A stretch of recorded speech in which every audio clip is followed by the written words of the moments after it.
Ako ang magpo-provide ng kapital at ikaw naman bilang industrial partner, ikaw na ang bahala sa pagkain at saka sa mga kukuning tao. Basta ibigay mo lang sa akin yung cost ng magiging gastusin. Ah, Faith, hindi ka ba interesado? Hindi po. Sobra po akong interesado. Hindi nga po ako makapaniwala eh. Panaginip po ba ito? Parang... Aaminin ko po, may konti pong kaba. Hindi po ako sigurado kung kaya ko po magpatakbo ng sariling restaurant eh. Kaya nga partner tayo, di ba? Ako nang bahalang umalalay at mag-guide sa'yo. Meron akong American diner sa Baguio, meron akong burger shack sa Bora. At ang tagal ko nang gustong pagkaroon ng Korean fusion resto. Kaya nga ikaw ang napili kong partner eh. Maraming salamat po ah. Hindi ko po alam na kayo po yung magiging daan para matupad po yung pangarap ko. Napaka-talented mong chef. Ako nga ang maswerte kasi nakilala kita. Ay, mga amiga, hindi ako napahiya, di ba? Pak na sarap! Diba? Totoo pala yung chismis. Masarap ang mga food nyo. Dito na ako order ng merienda every day. Grabe! By the way, nagde-deliver ba kayo sa City Hall? Ay, yes po, yes po. Eto po. Ako na. Dito po yung number namin. Ako na. Sige po, thank you po. Mga amiga. Ayun, tingnan niyo yan. Promise, tayo mo pa. Yes! Alam mo, effective talaga yung mga manifestations mo. Mag-i-start na rin ako bukas. Alam mo, ito na yung katuparan sa mga pangarap mo, Faith. Diba?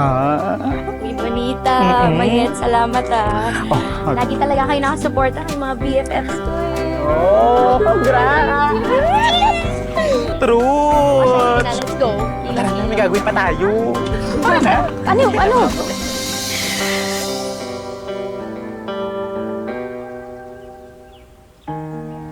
Joaquin?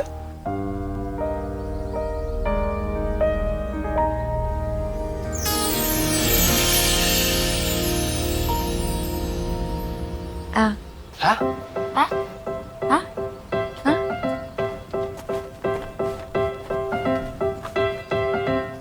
Sofia, magla-lunch ka ba dito?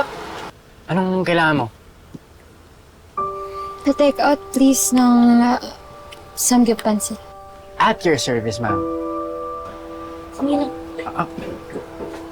Uy! Kamusta ka?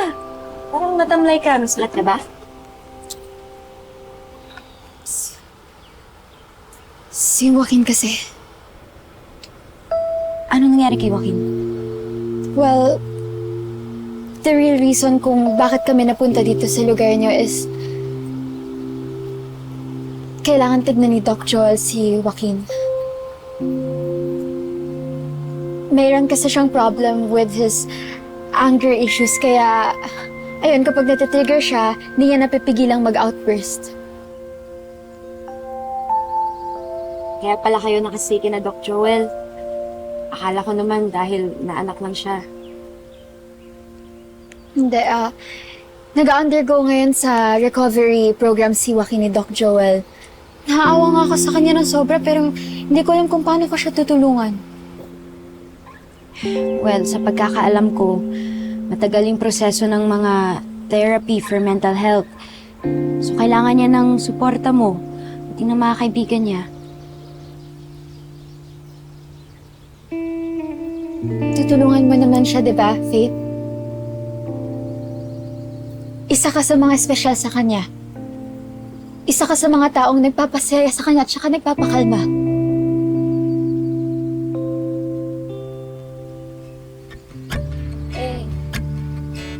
Well, ngayong alam ko na yung kondisyon talaga ni Joaquin, gusto ko sana talaga siyang kausapin kasi nag-guilty ako dun sa nakaraan na time na iniwan ko siya nung kailangan niya ako.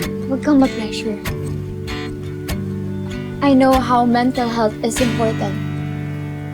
Kaya kapag ready ka na, tsaka mo lang kausapin si Joaquin.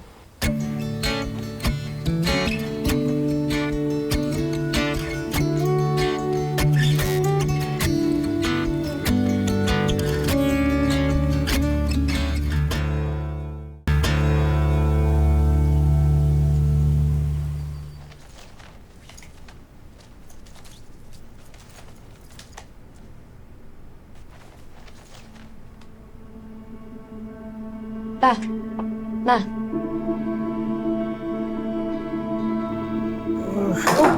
Hala, Jack!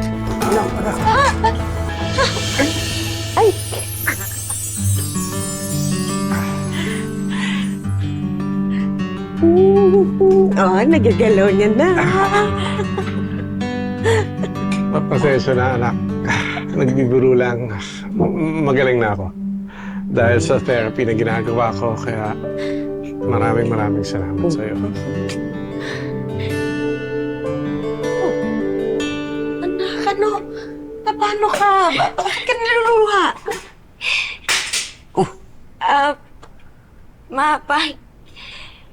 Di ba ako pwede mag-manifest para sa iba? Dahil ba kay Joaquin to? Naku, sinasabi ko na nga ba eh. Ayaw mo muna magsalita si Faith. May pinagdadaanan po pala si Joaquin. Nagre-recover pa lang po siya sa kondisyon niya. Ma, di na po pala nakontrol yung galit niya. Naku, anak, nakonsensya naman ako. Kasi naman, binash ko kagad siya dahil dun sa video na napanood ko eh. Hindi ko naman alam yung totoong storya. Alam mo, ang kailangan ni Joaquin ngayon, suporta. Ganun ang pagmamahal. Hindi masakit kung hindi totoo. Sorry anak kung na-judge ko kagad si Joaquin, ha? Alam mo ang pwede mong gawin ngayon at hilingin sa universe? Yung bigyan ka ng malinaw na pag-iisip para gawin kung ano yung tama. Naniniwala na po kayo sa manifestation? Tinuruan mo ako, anak, eh. Pasensya ka na kasi. Nung mga panahon namin, wala namang ganyan talagang manifestation na yan. Ang alam lang talaga namin, yung mga tipong sex bomb. Kung ano ang nasa puso mo, sundin mo yun. Hindi. Ganito yon. Kung ano yung sinisigaw ng puso mo, yun ang gawin mo.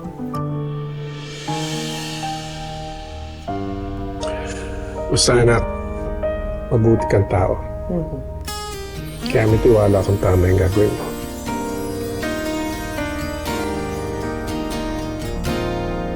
Opo, Ma.